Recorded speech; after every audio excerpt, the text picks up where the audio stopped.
چشمه رنگ ها و جاری شدن آن بر روی بوم.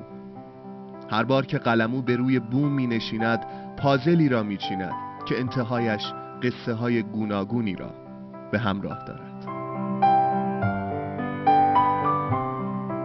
نقاشی های کشف شده در مناطقی چون تپه سیلک کاشان روی ظروف سفالی ثابت می کند که قدمت این هنر در ایران فراتر از 1000 سال است و تاریخ گسترده‌ای را دارست. با گذشت زمان سبک‌های مختلفی در این هنر پرقدمت به وجود آمد. نقاشی به شکل امروزی دارای سبک‌ها و تکنیک‌های مختلف است. از سبک‌های کلاسیک قرون گذشته تا سبک‌های مدرن قرن 20 مانند سبک آبستره. گفته می شود که این سبک مجهول، نامحسوس، غیر قابل پیش بینی و به دور از انتظار مخاطبان است.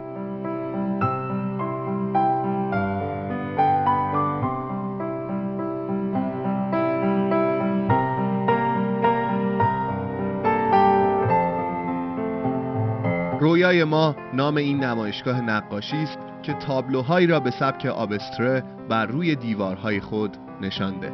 اولین نمایشگاهی که شرکت کردم بعد از اینکه چندین تابلو من کشیده بودم و داشتم، نمایشگاه 2 سالانه دانشجویان کل کشور بود که کارهای من از بین چندین کار پذیرفته شد و توی نمایشگاه گذاشته شد توی موزه هنرهای معاصر توسط کمیته برگزاری این نمایشگاه و با استقبال خوبی هم مواجه شد.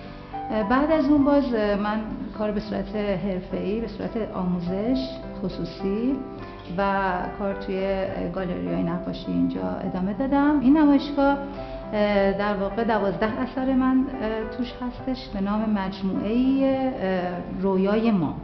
رویای ما مجموعه‌ای که من حدوداً 4 ماه براش وقت گذاشتم در کل که تنظیم کنم این آثار رو و احساس میکنم که حس درونی که من داشتم و تو اون لحظات برای به تصویر کشیدن کاری که میخواستم و پیامی که داشتم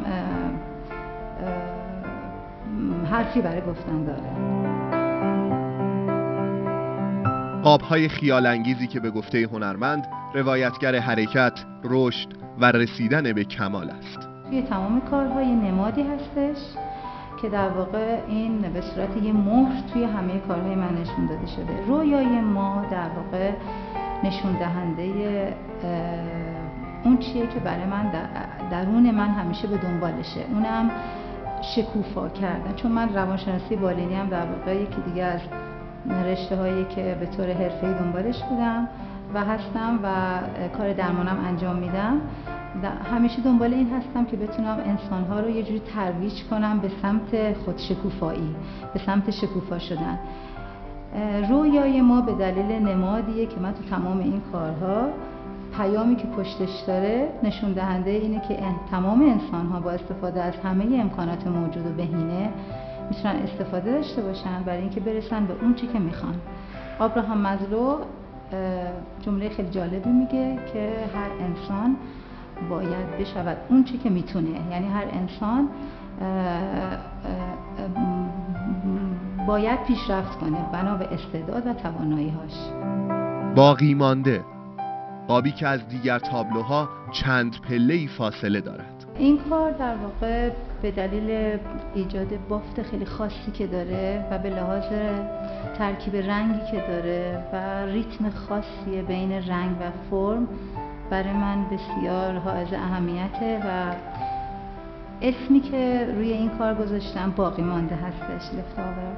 و دلیلش اینه که بعد از تمام کشیدن این 11 اثر آخرین کار من این کار بود و برام خیلی مهم بود. انگار که تمام احساسم، درونیاتم، ذهنیاتم و آخرین ذهنیات من، آخرین احساسات من و باقی مونده همه مجموعه اون چه که ازش مونده بود و من توی این کار خلاصه کردم. اما وضعیت امروز نقاشی در ایران و حمایت از هنرمندان این هنر به چه صورتی است؟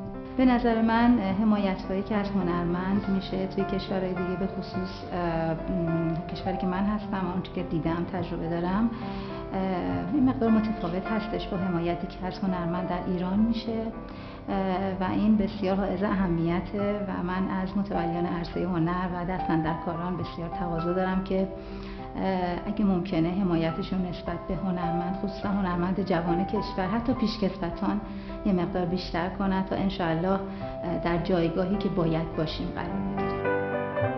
هنر و تمدن کهن ایران زمین راوی قصه هایی است که باید دیده، حفظ، حمایت و به نسل‌های بعد انتقال داده شود.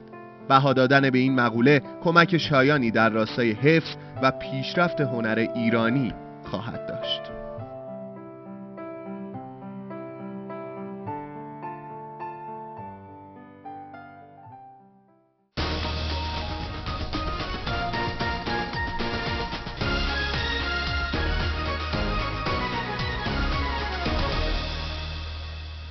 با ما در شهر بمانید.